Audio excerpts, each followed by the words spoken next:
Michigan Magazine is kept on the road by our many Michigan friends. Cops and Donuts Bakery, downtown Clare, a winning combination. Cops and Donuts. Thunder Bay Resort, a destination for all seasons with special events and packages. Thunder Bay Resort in Hillman.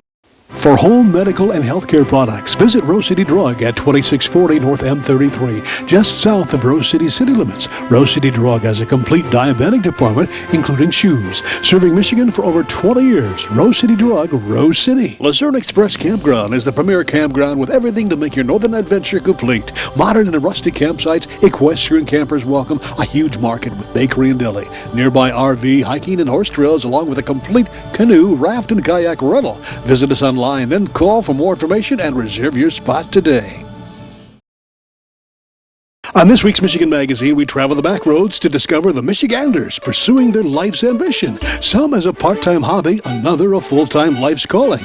Our stop includes Oxford, Michigan, with correspondent Terry Stiles, who introduces us to a state champion chainsaw carver, Gary Elterman. His love of transforming wood into pieces of art is inspiring. But first, we visit the soap-making headquarters of Aunt Chris and Aunt Billie, who pursue their soap-making passion into a profitable hobby. Their love of rendering fat and oils into homemade soaps has developed into a fairly lucrative pastime.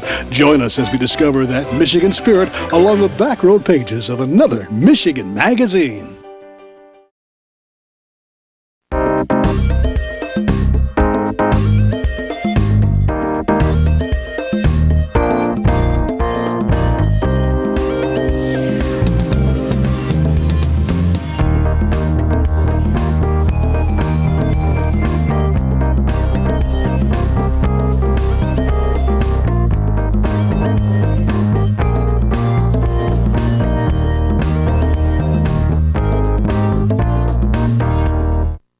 Experience the beauty, artistry, and taste of northern Michigan. Come to Amish Country Natural Products on Mount Tom Road, north of Mile, just off M33. From arts and crafts to fresh foods and vegetables, all natural, all local, all good. Stop by and get acquainted with Amish Country Natural Products, 1454 North Mount Tom Road, Mile. Hale Hardware, your do-it-center in Hale, Michigan. Much more than a regular hardware store, providing everything you need for whatever your project is, along with a knowledgeable sales staff to get her done. Serving northern Michigan since 1946. Hale Hardware, south of M65 at Ainsley in Hale. In the hills of Ogama County, just outside of West Branch, on any given day you'll find either one of these ladies busily lost in their hobby that's slowly becoming a business. It's the business of soap making, an ancient practice that our founding fathers relied on and was a regular yearly ritual, just as harvesting and canning once were. Now only a handful of crafters are really proficient at it, and the demand for their products is increasing at an amazing rate. People love the handmade products such as these herbal soaps, but haven't the time or expertise to devote to it in this busy, hectic world of ours. But there are people like Chris Anderson and Billie Artman, two friends who have demanded that they make the time for themselves and their families, which in turn resulted in others discovering their pastime and requesting the opportunity to purchase some of their handiwork for themselves, which resulted in the formation of Aunt Chris's Soaps and Granny Billie's Country Soaps. Each lady has developed their own line of herbal and natural soaps, but pool their resources of time and knowledge to actively sell their products at various craft shows. Michigan Magazine had the opportunity to visit the pair on one of their soap-making days at Aunt Chris's, where we talked with the ladies about how their hobby suddenly became a business they seem to enjoy wholeheartedly. I grew up with a grandmother who had filled me in on soap making, and I had watched her make it, and I had read on it growing up, and I loved the soap. I thought, well, someday that would be an interesting thing to do. Well, you don't have much time for that when you're raising children or what have you. When I got to the point I needed a hobby, I said, I want to make soap. And then we both saw an article in a magazine, and that really got us interested, a young woman who made soap. And Chris had started about a year ahead of myself, so I needed a teacher. I called Chris up and said, could we do this together? And that's Chris gave me history, yeah. And that's history. And from there, I got my husband into the rendering fats, so we do a lot like they did. A lot like they did. A lot like they did in the old. There aren't many concessions except more ingredients that you can find in the oils and emollients that we have now. Chris, tell us how you got interested. I read an article in Country Woman magazine about a lady, the same one Billy did. We happened to read it at about the same time, and I was working with a bunch of women, and we ordered some soaps from this lady, and it took her 9 weeks to get us the soap because she was just bombarded by orders for her soap. And I, in the meantime, went to the library, got a book, read on how to make soap, and promptly bought my ingredients and came home and made my first batch of soap before I even received my soaps from her. And it just mushroomed. I just went crazy for the first year, and Billy came and watched me make soap. My husband has crazy is right. My husband has skin allergies to things, and so I was looking for something without a lot of additives and preservatives and chemicals, and that was where I started from, and then I slowly took away some of the ingredients that I didn't like in the soaps and put more with herbs and spices and just stuff from your kitchen. I mean, I go to my kitchen and make a batch of soap, and you open the cupboard and you take spices out that you've cooked with, and I see. cereal and So oatmeal, and you just make whatever you have in your cupboard So at you the took an time. original recipe and then you kind of took a little artistic license and went on your Yeah, to say the least. I go to the apiary and get pure honey for my honey soap and beeswax. Now, when I think all this soap, is so healing, all in our soap. we're talking different ingredients than what people normally would think. This is beeswax and honey, which isn't carved as yet. The residue has to be carved off. This is beeswax and honey. This is beeswax and honey. When you carve down two, you get all this off. There's your pure beeswax and honey. It'll be a little cinnamon bar, and it is so. All our soaps, they're so smooth and so healing. People like her husband with psoriasis. I have friends with eczema. They depend solely on our soaps because they heal. There's just there's nothing caustic or harsh. But Did each very soaps have different properties or cocoa butter. Cocoa butter? Yeah, and most soaps that we do don't. The only caustic thing you can say is in it is lye. We go to the store and buy Red Devil lye, That bleeds out. and that's and when you mix it with fat, you get 4 molecules of soap. Well, you get 4 molecules, and 3 of those are soap, and 1 is glycerin. So in the store when you buy commercial soap, you have soap. You don't have any of the glycerin. They extract that so they can make a pure glycerin bar and sell it to you as a pure glycerin, transparent. Our soaps are all a quarter glycerin and 3 properties of soap. And just feel that. Isn't that just luxury? Two are perfect examples of what it does to your skin. Very smooth, very nice complexion here. Isn't it? It's really nice. Now, And we owe it all to our soaps. You wouldn't know we're 75, would you? are you going to kind Working of toward it. maintain this as a cottage industry, or do you have any plans of growing in your aspirations in soap making? Or I'd like to grow it. Yeah. I'd like to quit my day job, but I don't think that's possible. I don't think my husband wants to render that much fat. I think we're. I think I'm one of those people that play it by ear. If it happens, I'll be just delighted. If it doesn't happen, I'm still going to make soap for the rest of my We life. both would because love to I'm stay not home, ever- make the soap, send it out, not really have to do as many shows. But the shows make But your it's fun. contacts. It's fun. But it is fun. You meet wonderful people doing them. and it's so therapeutic. Oh, If the you're making or if, the using? Both. both the both. making, because you can't think of anything else. When you're making soap, you have to be focused on exactly what you're doing. There's just too many variables that can go wrong. It sounds like I'm going to be exploring a little bit more of this and find out more and how it can help me. I think we can fix you up. Okay. I think we have a little Oh, basket yeah. for each of you. Oh, and great. Great. Thank you very care much. packages. We appreciate you taking time to show us your operation, and best of luck. Chris Thank you very much. and Billy, thank you very Thank you much. Thanks for very appearing in Michigan Magazine. Oh, it's been a pleasure. Very much. Michigan Magazine is being brought to you in part by Something Special's cooking hot and delicious. Indulge yourself at Morning at Maggie's in Bay City. Omelets, frittatas, hotcakes, and more. Make every day special with a stop at Morning at Maggie's for breakfast or lunch on Saginaw in Bay City. Hingeman Acres Canoe Livery and Resort on M33 just north of Mayo, catering to the outdoor enthusiasts. Cabins, canoes, kayaks, rafts, and more. Daytime or overnight trips along the world-famous Asabo River. A family getaway for over 75 years. Hi, Terry Stiles, correspondent for Michigan Magazine, and I'm here in Oxford, Michigan, way down this area, and I'm with one of our notable persons in Oxford, Michigan. I'm with Gary Elzerman, four-time Michigan State Championship wood carver. Gary, thanks for joining us today on Michigan Magazine. Well, I appreciate you guys coming out and taking a look at what I do. Thank you.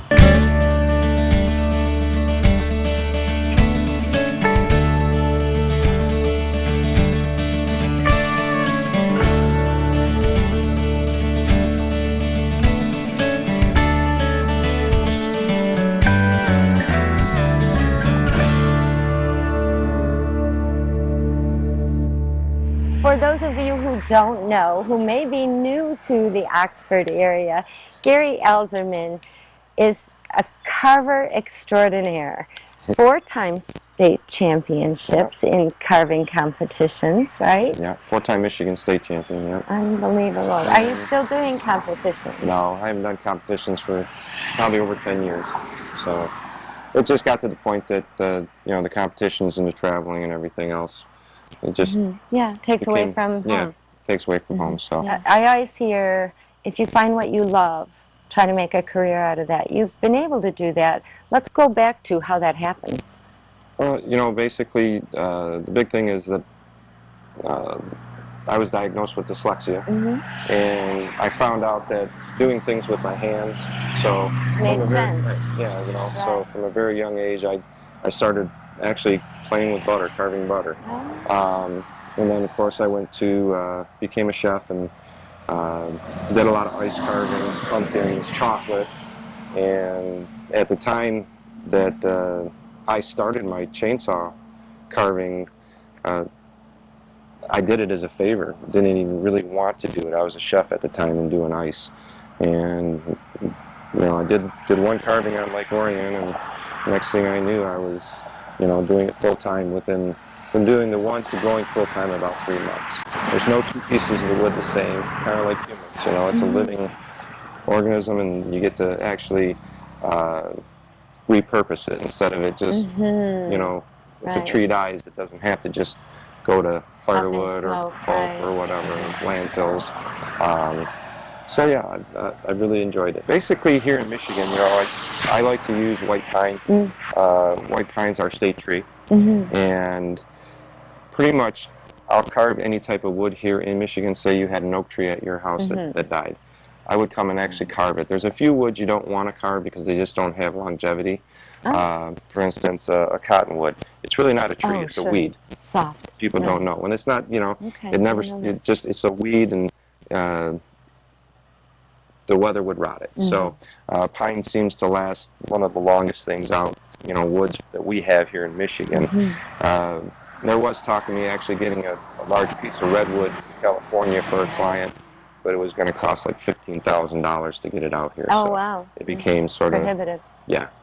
We're not fortunate to have big 5-foot trees and, you know, 6-foot in diameter trees here in Michigan. So really you have to work with the size of the logs that we have here. Ah, right. And so you do this solo, speaking of that. Correct. And do you have an apprentice or anything? No, you know, over the years a lot of people have asked, but you know, I'm always willing to share my knowledge. The only thing is it's a chainsaw, and you know, you only get one shot. If it bites you, if you get cut by a chainsaw, it's usually pretty bad. And it's one of those. It's just there's a lot of ifs and whats. So no, it's one of those things that you know I don't want my kids doing it. I'll put it to you that way. What do you see? How do you come up with the visions that you have? Are you working on what your client wants, or a drawing, or something in your head? I hear a lot of people say, oh, I just look at the wood and it speaks to me and it becomes a mermaid, etc. How does that happen? What's that process? The process basically for me now is I used to have to carve. I used to start off carving bears, you know, things like that. But now I'm 99% commissioned work. So for instance, you know, the octopus or the pirate or the things that you'll see at the studio today, these are all sculptures that are going out. So more so it's about picking the wood for the size, the diameter and the height of the carving. That they've requested. Right, right. Okay. For instance, you know, like today I had a small eagle to carve. Okay, just a perched eagle that a lady's going to put on a tree. Where now I've got a big howling wolf with a moon scenery for a guy that I'm matching his tattoo. So, you know, the neat thing about the progression of work has been you're not limited to coming to me and going, oh, you know, a bear, you know, like you would see up north. Nothing wrong with that, but, you know, now it's things like I just finished a beautiful carving of 4 different birds in a tree, and each one of the birds has a personality like their children. So each one represents one of their children. So that's the neat thing about where my artwork's gone, is that there's nothing that I won't sculpt. Okay, that was my next question. Is anything to... Well, I've done likenesses of people, all the way down to the whole Winnie Pooh collection. It really... I've seen that. Right? So, yeah. I mean, I do get some pretty different calls. I just carved a couple likeness of horse heads that were grave markers. So, oh, lovely. So, like I said, it's just whatever you can think up, I can pretty much carve. So. And your talent is tapping into that emotion. Well, yeah, of because what they need from exactly, you. because it's just not a bear. Yeah. You know, you'll get people that stop by and are looking for a gift that, you know, for somebody, but generally the people that get my artwork today are looking for something that obviously they can't get at Walmart or any other place. And a great one that I just finished up, which the community should be so excited about, is we have the big Lycorian Oxford football game coming up Friday. And so they approached me and they wanted a trophy that would go back and forth. Oh, nice. So on one side I've got a Lake Orion, one side I've got an O and a football, so whoever wins, they just put that side out. Perfect. So it just, now, did you design that, or is that... I designed it, right. Oh, so yeah, something like that, it just kind of comes to me. You know, like I said, that's the fun process. And you can't really draw anything like that because a lot of times things change. I give people an idea. Do you have a favorite? Well, the octopus was pretty cool. That was pretty darn good. I probably had 1,000 people stop and take pictures. Well, you know, people have a real emotion to bigger carvings, you know. Some of my favorites are always the inspirational story where I carved 4 wolves coming out of flames. Looked like the flames were busting these small wolves, and then there was a big wolf come busting out, and it was a story of a lady that had lost 4 children. And then they had a child, and that child rising out of the flames was their child. People see something, but they love it, but then it's like, oh, that's what I want. So. But I have a feeling you have a need to satisfy what the people need from you. Right. I think you can say that you want to slow down a bit, but I think emotionally or in your heart you're not going to be able to do that for a while, and I'm grateful for that because I like seeing you around here.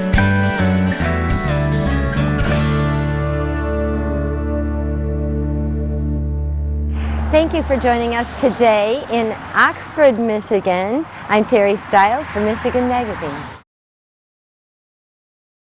Vacation. Don't make the planning of it more than what you're trying to get away from. At northernmichigancabinrentals.com, you can choose from over 2,500 cabins, cottages, lodges, resorts, lakefront vacation home rentals, and more. Whatever experience you're looking for, from rustic to luxury and everything in between. No more rustling with telephone books. No more endless internet searches. Just one site with over 2,500 Northern Michigan destinations. northernmichigancabinrentals.com.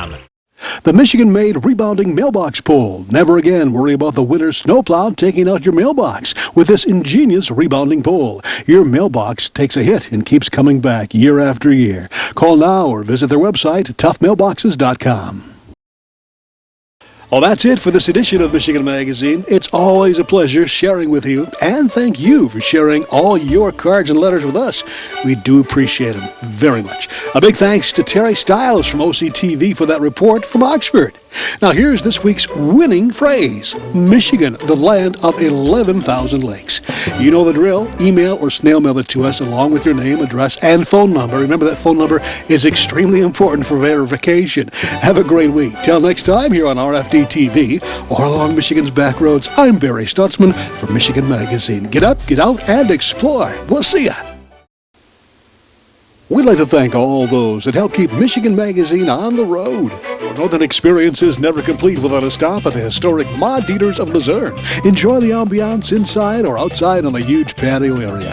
Order from the complete menu with entrees served hot, fresh, and good. Come experience Ma Dieters in the heart of God's country, Luzerne, Michigan.